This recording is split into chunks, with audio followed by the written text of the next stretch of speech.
Hello. तो आज हम लोग देखेंगे हमारे test of similarity of triangle. त्रिभुज, हम एक ट्रायंगल्स को देखते हैं।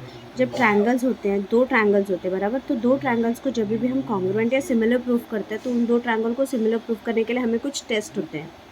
ये बेसिक टेस्ट है जो हमने 8th स्टैंडर्ड में भी पढ़े हैं। यहाँ पे अब आप जब 10th में आओगे, 8th 9th में भी पढ़े, अभी आप जब 10th में आओगे तो आपको एक दो एडअप हो गए हैं इसमें, ठीक है। तो वो अभी हम स्टार्ट करते हैं। सबसे पहले मैं आपको 8th का जो बेसिक था वो एक बार रिवाइज़ करवा देती हूँ, उसके बाद फिर हम बाकी के जो न्यू टेस्ट ऐड हुए हैं वो। सबसे फर्स्ट ऑफ ऑल है SAS टेस्ट, जो हमने 8th स्टैंडर्ड में पढ़ा है। अगर आपको दो ट्रायंगल दिया हुआ है, ठीक है, इन दो ट्रायंगल्स में ये साइड इसको, ये एंगल इसको और ये साइड इसको कॉन्ग्रुएंट है, मतलब side this is congruent to the side this, angle this is congruent to angle this and side this is congruent to side this. Okay, so ये SAS side angle side test applicable होता है, but ये sequence correct होना चाहिए। Side angle side की बात करते हैं, सीक्वेंस ऐसा ही मिलना चाहिए। आप ऐसा नहीं ले सकते कि साइड एंगल साइड, ऐसा लोगे तो ये मिस्टेक हो जाएगा, ये रॉन्ग हो जाएगा। फाइन, इसे हम हिंदी में बोलते हैं भुजा, कोण, भुजा। भुजा आपकी ये रही, ये भुजा इसे सर्वांगसम है, ये कोण इसे सर्वांगसम है और ये भुजा इसे, तो भू को भू को भू, ठीक है। नेक्स्ट आते हैं हम SSS टेस्ट पे। SSS टेस्ट मतलब भू भू भू। व्हाट इज भू? भुजा। What does the S denote? It denotes the side. Okay? In any two triangle, किसी भी दो ट्रायंगल्स में अगर आपको तीनों ही साइड कॉन्ग्रुएंट दिया है, तीनों ही भुजाएं अगर सर्वांगसम दी हैं आपस में एक दूसरे के, ये साइड इसको, ये साइड इसको और ये साइड इसको, तो ये हो जाएगा SSS टेस्ट एप्लीकेबल हो जाएगा। यहाँ पे हिंदी में हो जाएगा भुजा भुजा भुजा, मतलब तीनों भुजा एक दूसरे को सर्वांगसम है। जब तीनों भुजा सर्वांगसम होगी तो ये दोनों त्रिभुज भी सर्वांगसम होंगे।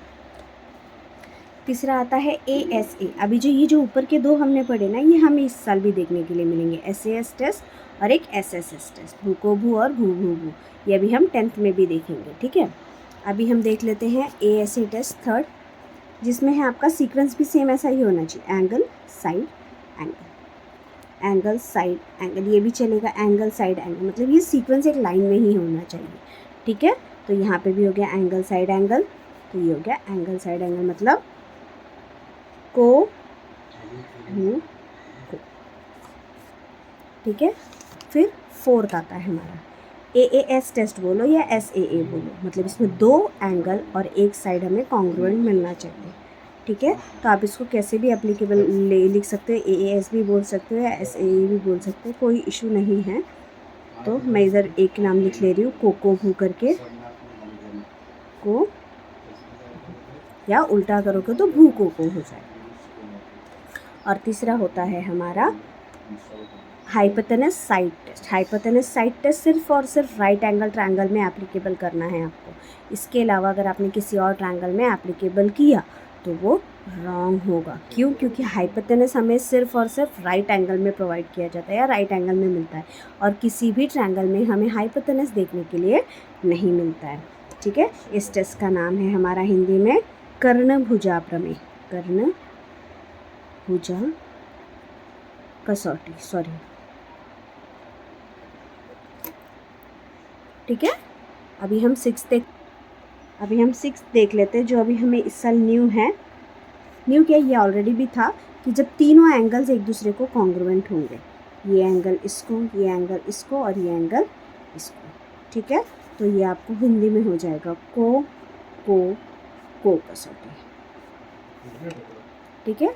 और लास्ट है हमारा दो कण। अभी देखो, अब तक हम लोग जितने भी टेस्ट देखे सब में 3 कंडीशन लेनी पड़ती थी, मतलब 3 कोई भी चीज़। अब दो अगर आपको एंगल दिया है तो आप दो एंगल से भी प्रूफ कर सकते हो। दो एंगल से कैसे प्रूफ कर सकते हो, इनकेस अगर आपको कोई पूछता है तो ये मैं आपको एक बता देती हूँ कि कैसे, ठीक है। पहले ये देख लेते हैं, कोई भी दो एंगल दिया है तो आप इसे को कसौटी कहते हो। अब इसे प्रूफ करके दिखाती हूँ मैं, ठीक है। जैसे फॉर एग्जाम्पल आपने दो ट्रायंगल लिए, ठीक है। इसमें इसकी वैल्यू है 60, इसकी वैल्यू है 80, में इसकी वैल्यू है 60, इसकी वैल्यू है 80, for example, it's for example. So please don't ये मत करना कि मैम ने रॉन्ग डायग्राम लिया या एंगल्स रॉन्ग लिए, जस्ट एग्जांपल दे रही हूँ। अगर ये 60 है ये 80 और ये 60 है ये 80 है, तो हम इसे कैसे प्रूव करेंगे या ट्रायंगल कैसे कॉन्ग्रुएंट हो जाएगा? तो इट्स सिंपल, जब आप 60 और 80 को एडअप करोगे तो you will get 60 + 80, it means you will get 140 and when you minus किसी भी ट्रायंगल के तीनों एंगल का सम क्या होता है? 180।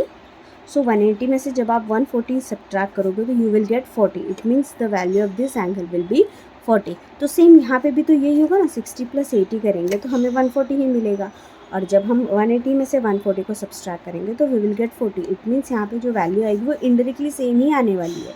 तो यहाँ पे हमें तीसरे को इसलिए बताने की ज़रूरत नहीं है क्योंकि ये एंगल है, ये यहाँ पे ईजी हो जाएगा। ओके, तो ये थे हमारे 7 test of similarity of triangle. ठीक है, इसमें अगर आपको कुछ भी डाउट है तो प्लीज़ कमेंट। Thank you.